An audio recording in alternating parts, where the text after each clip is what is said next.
This is awesome. This is amazing. Ava. What are you doing?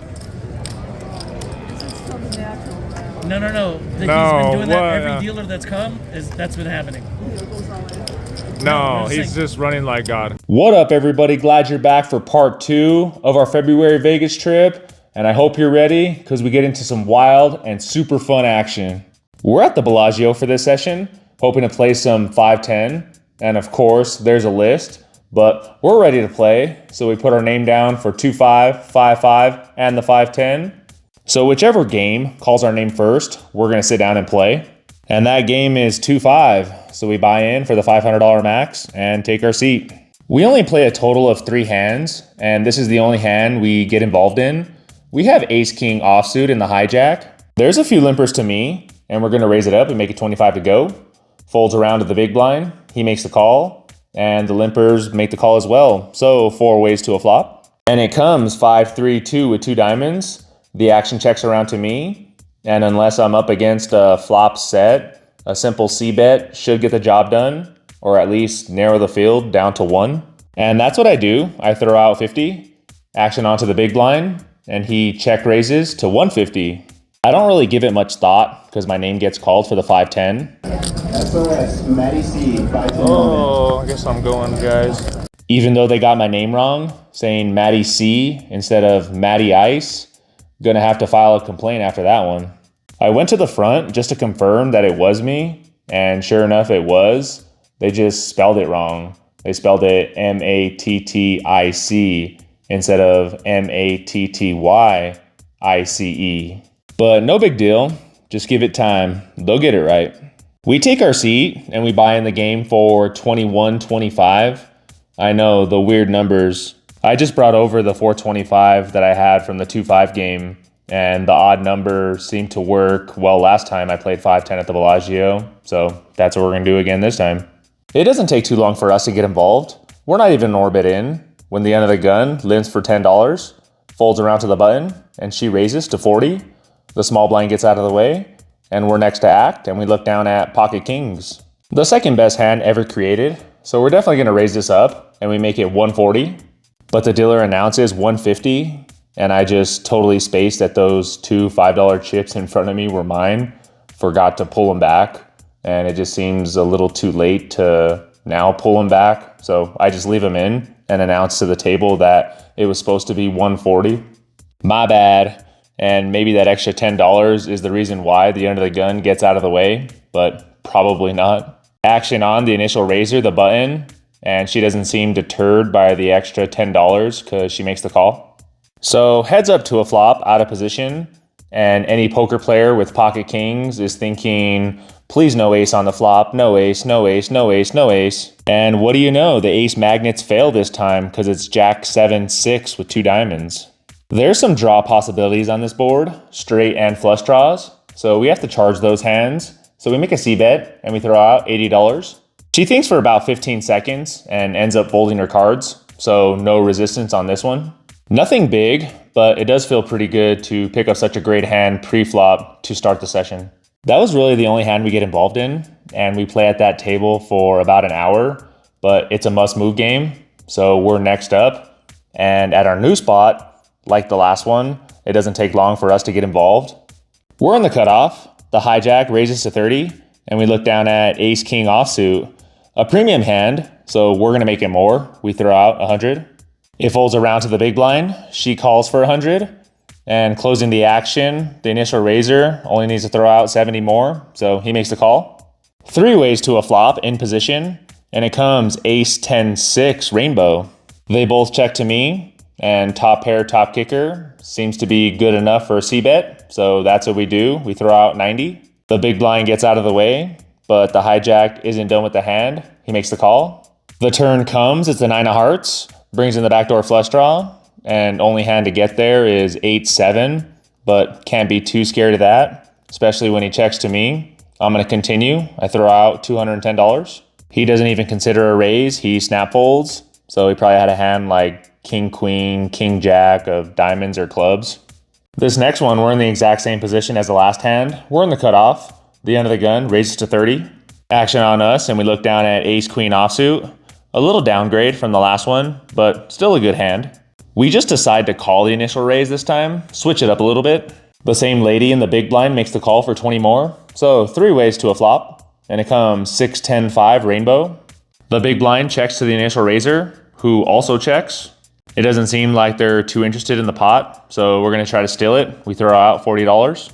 The big blind makes the call, and the end of the gun gets out of the way. So heads up to a turn, and it comes 5 of diamonds, pairing the board. She checks and flow to me, and I think another bet should get the job done. Should get any overcards like king, queen, king, jack, or lower pocket pairs to fold. So we bet 1 black chip, and she doesn't take too long before throwing out 4 black chips. Whoopsies. I think we just got caught. Or maybe she's just making a move with like 7, 8 of diamonds or something. With the open-ended straight draw plus the flush draw. But I don't know, I haven't been on this table long enough to know how she plays. And she obviously had us covered, so I don't know if I'd be willing to call off a big bet on the river with ace high, depending on what the river was. Not much to do here besides fold, so nice play by her regardless whether she had it or not. Let's see if we can get some revenge on this hand. It's against the same opponent. It folds around to her in the cutoff, and she raises to 30. Everyone gets out of the way. I'm last to act in the big blind, and we look down at queen 9 offsuit. A hand that should just go in the muck, but we make the call, and no other reason besides we're looking for some revenge. Probably not the best formula for success, but let's see how it plays out. The flop comes 9, 2, 3 rainbow. We check and flow to her. She makes a c-bet, she throws out 30, and we're not going anywhere with top pair, good kicker, so we make the call. Turn is a bink, queen of clubs, brings in the backdoor flush draw, but giving us top 2 pair.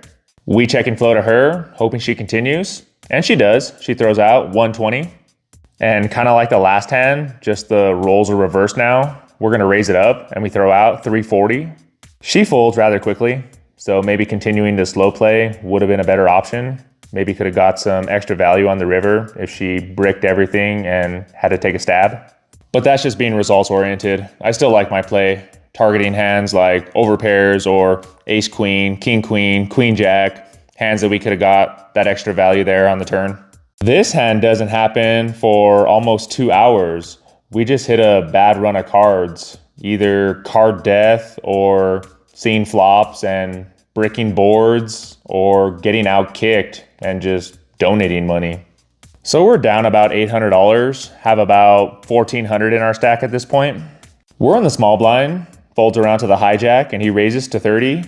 Button gets out of the way, and we look down at 6, 9 of clubs. Maybe a combination of tilt and boredom. We just smooth call with the player behind that can easily squeeze us out. But he doesn't, so 3 ways to a flop out of position. And we flop the absolute nuts on a 6, 8, 5 2-diamond board. We check and flow, because that's what you do when you're out of position and you weren't the initial aggressor. The big blind checks as well, and sadly the hijack checks. Dang it, oh well. The turn is a safe card, it's the 3 of hearts. And we can't have this check all the way around again. We have to start building a pot. So we do, we throw out $30. And right away, the big blind raises to 100. The hijack gets out of the way, action back on us. And this is just a dream. You have the nuts and your opponent is raising you. But now we have to try to figure out how do we get more money in the middle. And we also have to figure out what he has, what he thinks I have, and what he thinks I think he has, if that all makes sense. So does he have a set and he was just slow playing just like I was on the flop? Or maybe something like a combo draw, like ace 3 of diamonds, so a pair of 3s and the nut flush draw? Those hands we can get more value from. Or does he have something like air and he's just trying to make a move because the 3 of hearts shouldn't have changed anything for anybody? If he has air and we put in another raise, he's just gonna snap fold and we're only gonna win the extra $100. But like I said, I'm on tilt and I'm trying to be greedy right now. I want more, so we just smooth call. On to a river, and it's the perfect card. It's a 2 of spades. So we still have the nuts. We're gonna continue with the plan, and if he does have air, he's definitely gonna throw out another bet. And if he does have a set, he's definitely gonna overbet and try to get max value. He does throw out some money, but he chooses a sizing a little bit under pot, which was a little strange. Yes, I get it. Any 4 makes a straight, so maybe he didn't want to go too big because of that, but I shouldn't have many 4s in my range, just the way the hand played out, and neither should he. So now I'm really thinking he has something like 6-3 or 5-3 for 2 pair. And now it's just thinking of a sizing that can call with that hand. Because I don't think he made it enough for us to go all in. Because I think if we do go all in, he's just going to throw away all his mediocre 2 pairs. So we come up with a sizing, almost 3x, and we make it 620 to go. I know that was a longer analysis than what I'm used to sharing, but that's just what's going through my head at the time. He doesn't take too long before making the call. We flip over our cards and we take it down. He had pocket 3s for 3 of a kind, which makes sense, raising on the turn. So perhaps we could have got the full double up. I don't know, it's close. It would have been sad for him to flash a set of 3s and us only get the minimum. Let me know what you guys think, what you would have done. Moving on to the last hand of this session, it's against the same opponent. It folds around to us on the button, and we look down at pocket queens. We raise it up, make it a standard 30. Small blind next to act, cold 3 bets to 135.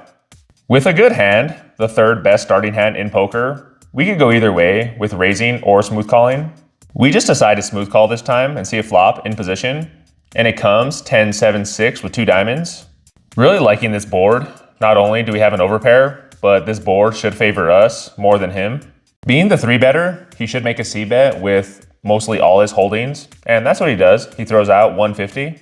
We have the queen of diamonds, so backdoor diamonds to fall back on, and we don't really want to raise and value on ourselves against aces or kings.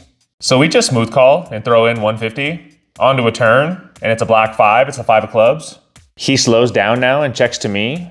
Now I know he has ace king, because if he had aces or kings, he should continue, because there's many draws that he needs to charge, like diamonds or straight draws. So by me knowing what he has, we know we need to fade on the river, because if he bricks out, he's definitely going to throw out a bet to try to win the pot. So instead of betting now on the turn and just taking it down, we're being greedy and we just check behind. That plan is all well and good until the river comes, the worst card, it's a king of clubs. He bets out some amount, 350, 360, and I'm just forced to fold. I show him my cards and just muck them. Yeah. See, told you. He even said if I bet on the turn, he's folding. But I didn't want to just win what was in the middle. I wanted more. So knowing we needed to fade 6 outs, and who knows if all those 6 outs were even live, to win an extra $350, $400, I don't mind my play. Feel free to roast me in the comments though. Let me know how you would have played it. That was the last interesting hand of this session. So we book a little bit of a loss and call it a night until the very next day we play perhaps one of the funnest sessions I've ever played in my poker career. We find our way down to the ARIA and we get called for a brand new 1-3 game. It's a $500 max and that's what we start with. And this first hand we're about to go over is the 11th hand of the session. The reason I know it's the 11th hand is because this gentleman in seat 5 has won the first 10. It got pretty ridiculous after a while, so the whole table decided to keep count. So in this hand, the 11th hand, we're in the under the gun straddle, folds around all the way to the hijack, and that's the guy, seat number 5, the main villain in this session. We're just gonna call him Old Man, because he was an older gentleman, and it's easier to know who he is because he has some sort of cast on his right arm. He limps for $6, the button limps, the big blind limps, action on us, and we look down at pocket aces. Definitely gonna raise it up, and we throw out 25. This raise doesn't narrow the field at all, because everyone makes the call. So 4 ways out of position to a flop, and it's ace-2-7 with 2 hearts. We flop top set, but it's kind of hard to get value from worse, other than maybe heart draws. So when the big blind checks to me, gotta charge those draws, and we throw out 35. You can let me win one, please. Or let the rest of the table at least win one. Even flopping top set, I still wasn't comfortable that I was gonna win, because this guy has literally won every single hand. It just felt like he couldn't lose. So after some thinking, he does make the call, the button gets out of the way, and big blind makes the call. So we narrow the field a little bit, 3 ways to a turn. And the hearts do come in, it's the king of hearts. And makes it even worse is the big blind jams all in, but he only had $40 behind. So we're kind of just sick. We have top set, but the flush comes in But I mean, it's only $40 and we have full house outs. So we make the call. And luckily the hijack gets out of the way. It's the worst turn card. Pair the board. There you go. Oh, wow. Hello. Show the flush, show the flush. You know I got it. Well, show it. You'll be on the, all right, you're good. We knew what we needed to hit on the river. Lucky for us, the board does pair, giving us aces full and the win. Well, I knew what I had. I mean, I knew what I was up against. Yeah. You definitely did, sir. I honestly, I didn't want you to call. I was like, I don't want hearts to come, and they came. And no, I was talking about him. Oh, yeah. Because you got here late. Because this dude's won 10 hands, right? At least 10 hands, right? In a row. I'm not lying. Even the dealer confirms 10 hands in a row this guy has won. And even after this hand, this old man continues to go on a tear. He's literally playing 100% of his hands. So he has 100% VPIP right now. This next hand we're gonna go over, we're in the small blind and we get involved with none other than the guy in seat 5, the old man. So the under the gun folds to him. He's in the under the gun 1 and he raises to 16. The cutoff makes the call for 16. The button gets out of the way, on to us, and we have pocket 9s. And before this hand, I've gotten so many pocket pairs, pocket 5s, pocket 7s. I think I got pocket 10s back to back right before this hand. So I'm kind of on a set mining mindset. So we just make the call. The big blind gets out of the way. So it's 3 ways to a flop, and it's Jack 7-7 rainbow. I check and flow to the old man, the initial aggressor, and he makes a C bet. He throws out 25. The cutoff gets out of the way and only 1 overcard to our pair. So we're not gonna go anywhere. We make the call. The turn is a king of clubs. Not a good card. It brings in the backdoor flush draw and it's another card over our pair. But lucky for us, he slows down and checks back. So on to a river and it's a 5 of diamonds. I think our only chance of winning this hand is to lead out and bet because I don't wanna check to him for a 3rd time and then he throws out a bet like 60, 70, or even pot size bet, and it kind of just puts us in a weird spot. So maybe with a bet, we can get hands like pocket 10s or even a weak jack to fold. So we decide to throw out 40, kind of like a blocker bet. If he happens to fold, that's awesome. Our semi bluff got through. If he was slow playing a 7 and raises, we can easily just let go of our hand. And if he happens to call and we lose at showdown, kind of just softens the blow a little bit. So that's what we're really trying to do with this bet and sizing. He does make the call and not expecting to win, we show our hand and he flips over his, but he has pocket 6s. Very surprising that he made that light a call with pocket 6s, but we win and we'll take it. Following this hand, we're not even involved, but I just kind of want to share with you guys the dynamic of the table. What kind of shit is that? Good luck. Oh shit! This is gonna be the 3rd dealer in a row. Yeah. Bro, you're ready? Alan, we're just laughing because Yeah, you haven't been here. This is insane. He's Unstoppable. Yeah. Well, we picked the right seat. No, the first 10 hands he won. 80%. I don't blame him. If I hit everything, I No, play higher. No. Higher. No, yeah, 100%. It's higher. You know, he didn't hit any cards. I put any 2 cards. And this was one of the rare occasions where the old man lost. I mean, he did have pocket kings and the other guy just happened to catch an ace. All right, I'm just gonna pause the video real quick. I don't think you guys quite understand just how hot this old man was running. I'm gonna share with you another example of what I'm talking about. We don't get this hand on film and we're not even involved in the hand. We're just watching, witnessing, not even sure what we're witnessing, but you're just gonna have to take our word for it. So this old man is in early position and he raises a standard 12, 15. I think there's 3 callers in the field, the low jack, the cutoff, and the button. So there's 4 ways to a flop and it comes ace high. So it's ace 3, 4 with 2 diamonds. The old man is first to act and he makes a standard C bet, I believe 35. And the low jack cold calls a 35. And the cutoff actually 3 bets to 150. And the button gets out of the way, action on the old man, back to the old man. And he calls, thinks about it for a little bit and calls. The low jack gets out of the way, so it's heads up. And the turn pairs the board, it's another ace. So there's 2 aces on board, 2 diamonds, 2 aces. And the old man checks in flow to the 3 better, the cutoff. and the cutoff actually jams all in for 200, maybe 220, something like that. The old man basically snap calls, and that's when our interest started to arise, and the whole table was just eyes on the board. And the river comes, and it's like it's a blank card. It's a two of clubs, and the cutoff shows his hand first because he's the one that went all in, and he had pocket threes, so he had a set on the flop, and then he turned a full house, threes full of aces, and the old man flips over ace deuce offsuit, and the whole table just jaws hit the felt. We were like,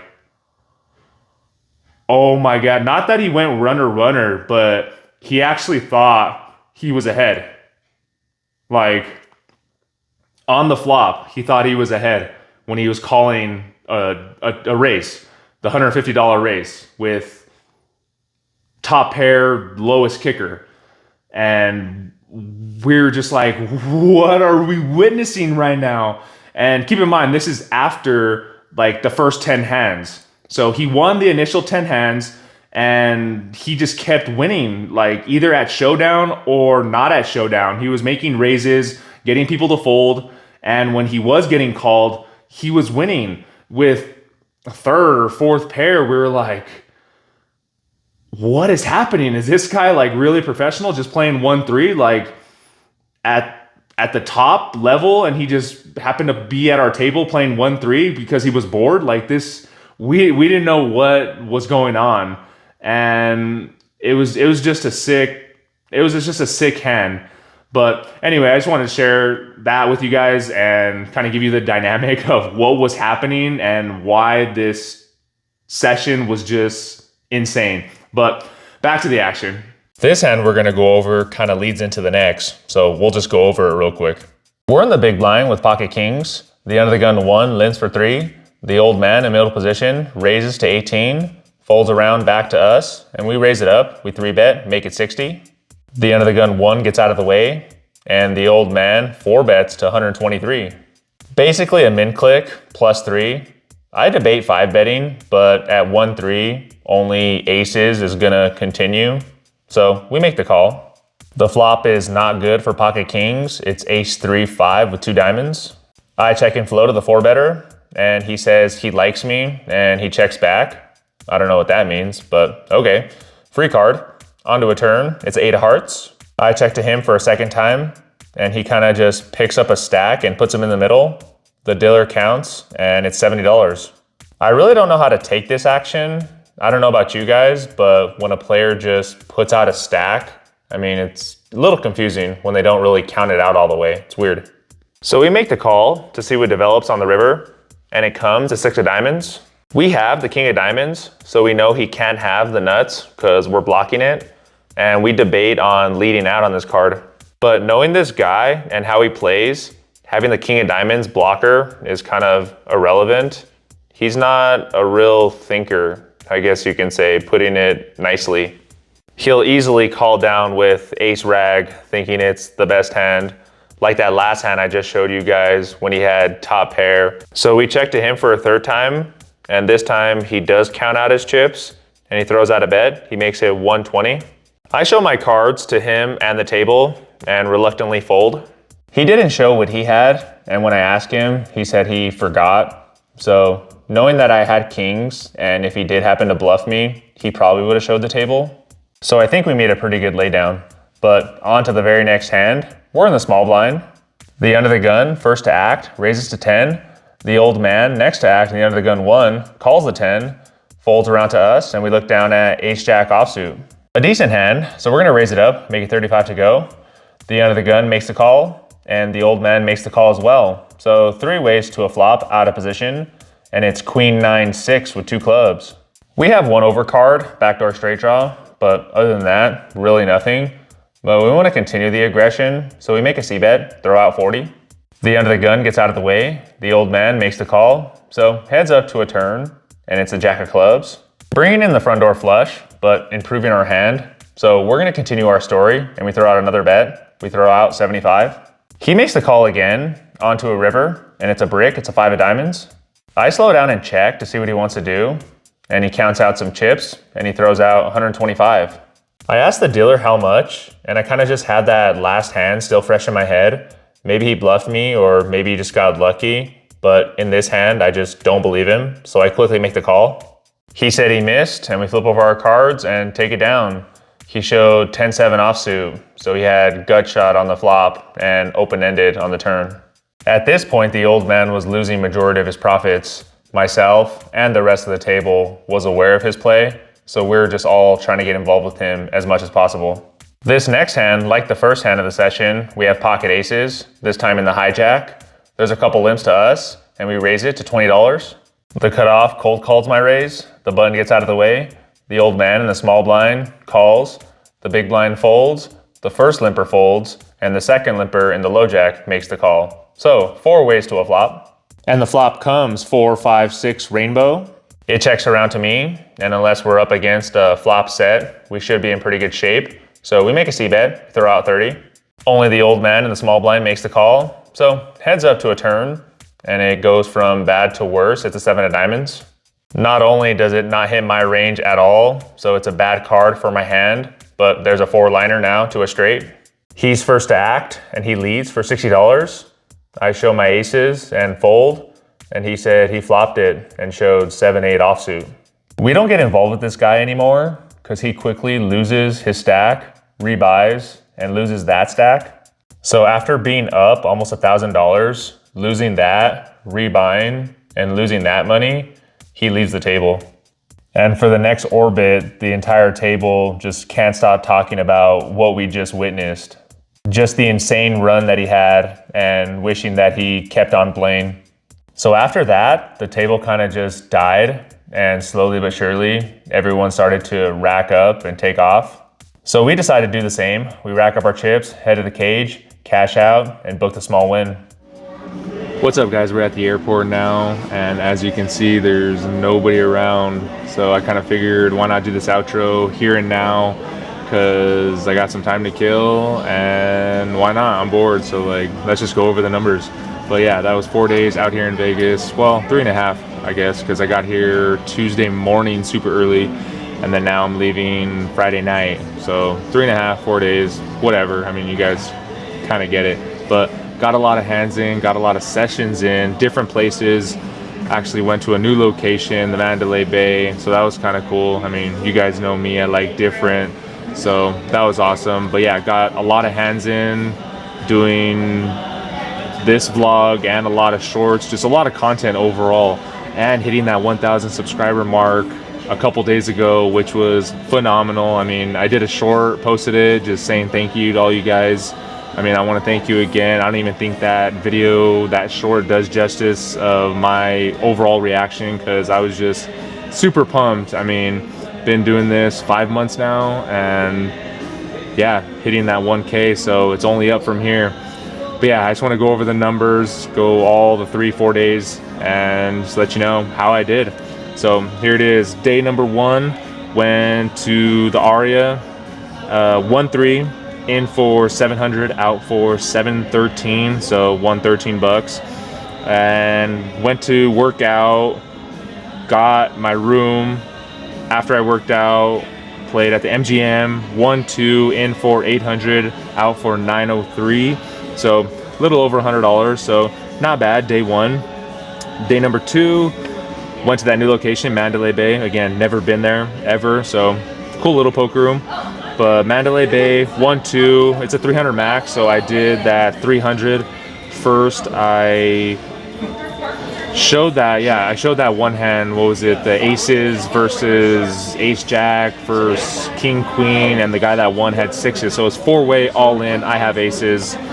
I mean, I wasn't mad about it. The guy that had 6s, he was all happy, and he's like, straight. And I just kind of laughed on the inside, but he was a subscriber. At least I think he was a subscriber. That's what he said anyway, but who knows.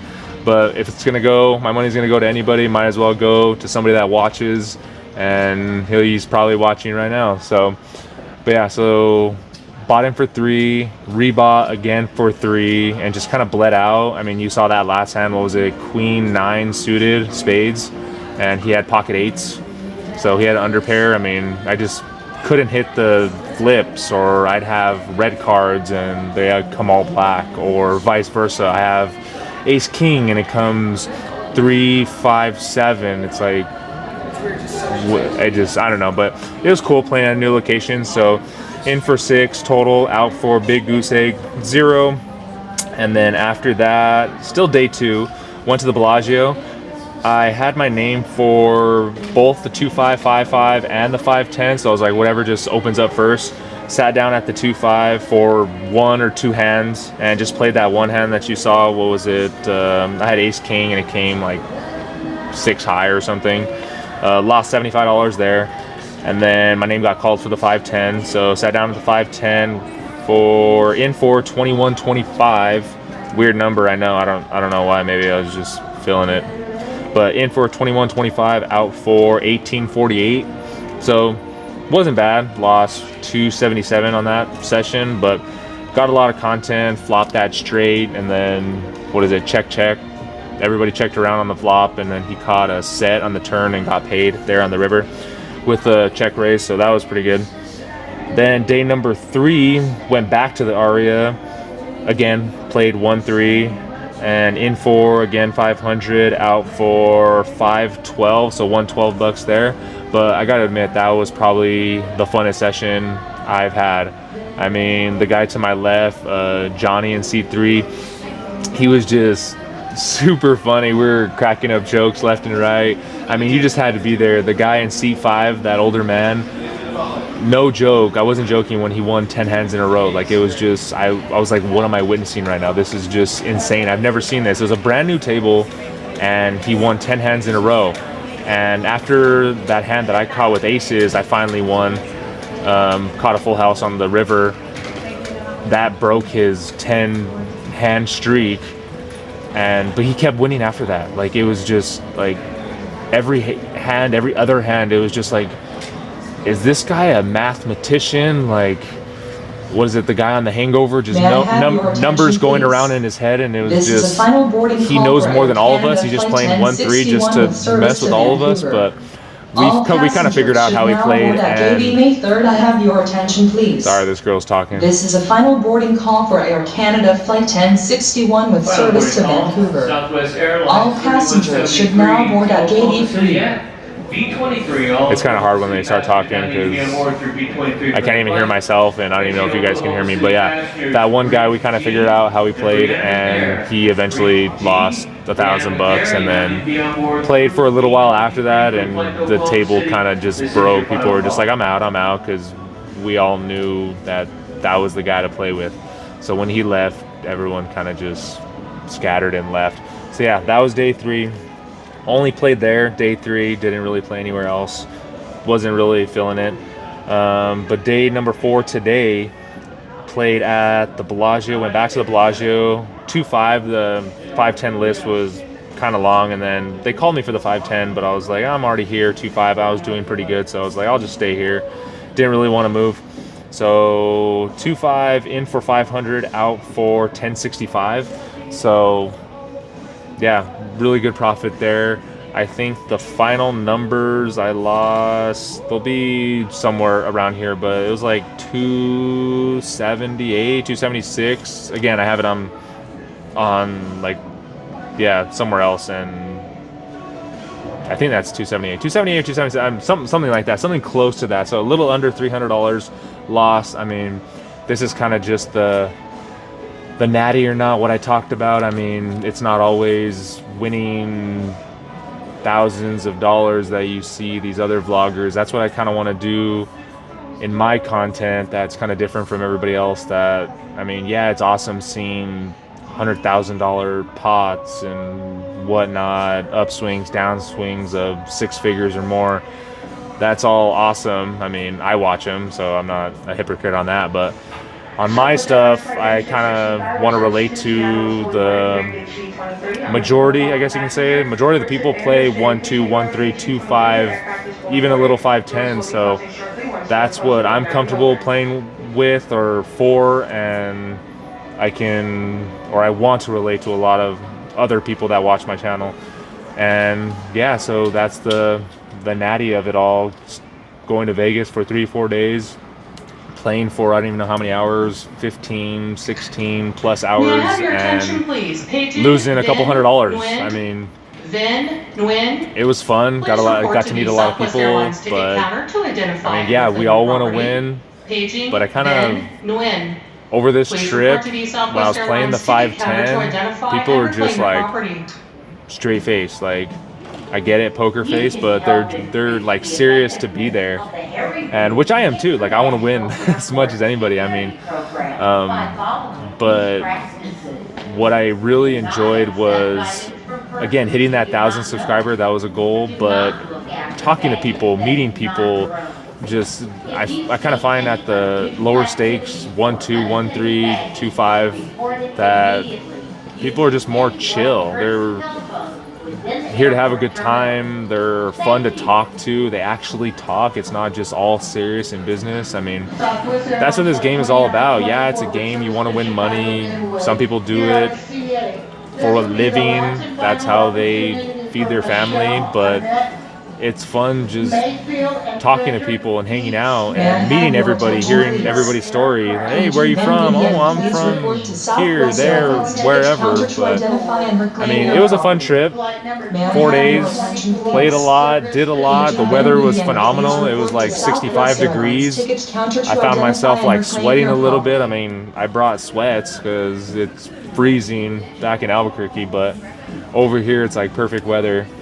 But yeah, those are all the numbers, and hopefully you guys enjoyed. If you guys liked the video, like it, comment if you are one of the 1,000 subscribers or you're a new subscriber, where you're from. I mean, I'm looking forward to going to other places. Again, always comment where a good place to play cards at in the comments, and I want to head that way, that direction, wherever it may be, and meet and play cards with as many of you as possible. So hopefully I can do that. Again, hopefully you guys enjoyed. Like it, comment, all that stuff. And remember, you guys watched this video, you're alive, you woke up today. A lot of people didn't, so be thankful, be grateful, and always remember that it's gonna be all right. No matter what you're going through, it's gonna be all right.